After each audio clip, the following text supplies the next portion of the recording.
आलोक जी, जल्दी से आपके पास आते हुए दो विकट परिस्थितियां जिससे इनकार कोई नहीं कर सकता है, सदी की सबसे बड़ी महामारी और यूक्रेन रशिया वॉर।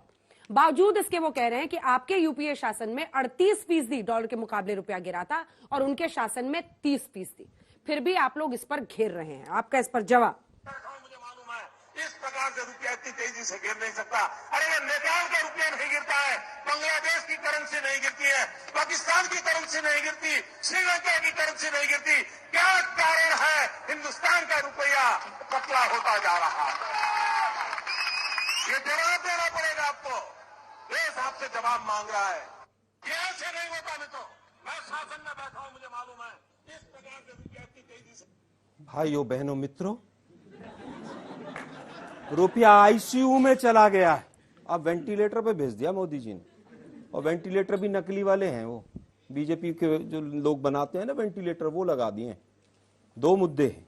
यूक्रेन की बात कर रहे हैं आप। 3 महीने पहले ही मोदी साहब ने पार्लियामेंट में खड़े होकर कहा कि पहले की सरकारें विश्व में युद्ध होते थे तो उसके पीछे छुपकर खड़ी हो जाती थी। अब कहां खड़े हो रहे हैं आप? पंडित नेहरू जी के स्टेटमेंट पे कहा था उन्होंने। दूसरी चीज, कोरोना की बात करते हैं। कोरोना से पहले क्या हालत थी? कोरोना से पहले भी बेरोजगारी 45 वर्षों की हाईएस्ट थी। एसएससी और यूपीएससी के बैंकिंग के तमाम जो एप्लीकेशन फॉर्म थे वो कोरोना से पहले ही बंद हो गए थे। अब वापस मुद्दे पर आते हैं। रुपया आज 83 के पार है, लेकिन आप देखिए रुपया नहीं गिर रहा है, डॉलर ऊपर जा रहा है। अरे भाई, वित्त मंत्री के मुंह से इस तरह का बयान विदेश की भूमि पर मोदी साहब ने भी कहा था कि 2014 से पहले जो लोग भारत में जन्म लेते हैं उनको शर्म आती है भारतीय बताते हुए। आज विदेश की भूमि पर जाकर ये कह रहे हैं। 410 में वो Smriti Irani madam cylinder sir पर लेकर घूमती थी सड़कों पर, 1150 पे चू नहीं कर रही, एक शब्द नहीं बोलती। वेस्ट बंगाल का चुनाव था, 66 दिन तक पेट्रोल डीजल के दाम नहीं बढ़े, उसके बाद ताड़म तोड़ बढ़ गए। 27 लाख करोड़ रुपया एक्साइज ड्यूटी से कमा के, और ये सरकार कह रही है कि साहब हम तो कोरोना के पीछे खड़े हुए।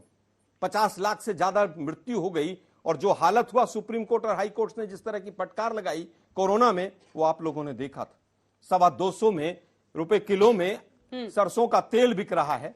पर कैपिटा इनकम पहले देश के प्रधानमंत्री, क्योंकि 18 घंटे काम करते हैं वो, पर कैपिटा इनकम 1,14,000 से 91,000 पर आ गई, पहले हैं। भुखमरी के इंडेक्स पर पाकिस्तान, नेपाल और बांग्लादेश से पीछे चले गए। काम बहुत हो रहा है। मॉल न्यूट्रिशन में नीति आयोग की रिपोर्ट है 1 महीने पहले की, 84% बच्चे मॉल न्यूट्रिशन पैदा हो रहे हैं। फूड सिक्योरिटी बिल, क्योंकि मोदी जी को अपना फोटो चिपका के वहां पे 5 किलो राशन बांटना है, इसलिए हो रहा है। रेवड़ियों की बात करते हैं। कल मोदी साहब गुजरात में 2 सिलेंडर बांट के फ्री, और पीठ थपथपा रहे थे अपने मुख्यमंत्री की। मैं भूपेंद्र पटेल भाई का अभिनंदन करता हूं कि इन्होंने 2 सिलेंडर मुफ्त दे दिए। अरे भाई, कुछ तो शर्म करो। जिस तरह के भाषण आप पहले देते थे, और इस तरह के भाषण जिस तरह के आप लोगों ने दिए, भाइयों बहनों मित्रों, 2022 में किसान की आमदनी डबल हो जाएगी। हो गई क्या? 32 रुपए पर कैपिटा किसान की आमदनी से 27 में पहुंच गए। सबके छत, घर पे छत होगी, सबको मिल गई छत। 38 करोड़ मुद्रा लोन। मोदी जी 28 बताते हैं, इनके वित्त मंत्री 33 बताते हैं, गौरव भाटिया जी 38 बता रहे हैं। हिंदुस्तान में 23 करोड़ परिवार हैं, और 38 करोड़ मुद्रा लोन बांट दिए इन्होंने। किसको दिया भाई? वो पकौड़े तल रहे थे सब वो। भाई किसको दिया 38 करोड़ लोन? 1 मिनट, मैं उत्तर देश के ऊपर कर्जा में, देश के ऊपर कर्जा जिस दिन मोदी जी आए थे, आज 4 गुना कर्जा बढ़ गया देश के ऊपर।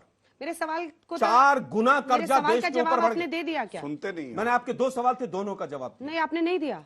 38% गिरावट इन यूपीए सरकार बनाम 30% गिरावट तो गिर ही नहीं रहा। आप सवाल गलत पूछ रहे हैं। निर्मला सीतारमण जी कह रही है आप आपका जवाब है, आप अपने वित्त मंत्री पे भरोसा नहीं करते। ये आपका जवाब है। मेरा यही जवाब। सर, चुटकुले करने तो आई नहीं हो सर आपके साथ। बीजेपी पूरे देश के साथ चुटकुले आप उनके साथ पूरे देश के साथ चुटकुला कर रहा है देश। ये बीजेपी मेरे सवाल का जवाब दीजिए। सरकार, मेरे सवाल का जवाब। अरे मैं कह रहा हूं गिरा ही नहीं है। अभी गिरा कहां रुपया? अभी तो गिरेगा। जनवरी आने दीजिए, 100 के पार जाएगा। ठीक है सर। मजा आया, और मैं ये जो मजा है हिंदुस्तान के हर व्यक्ति को देना चाहता हूं।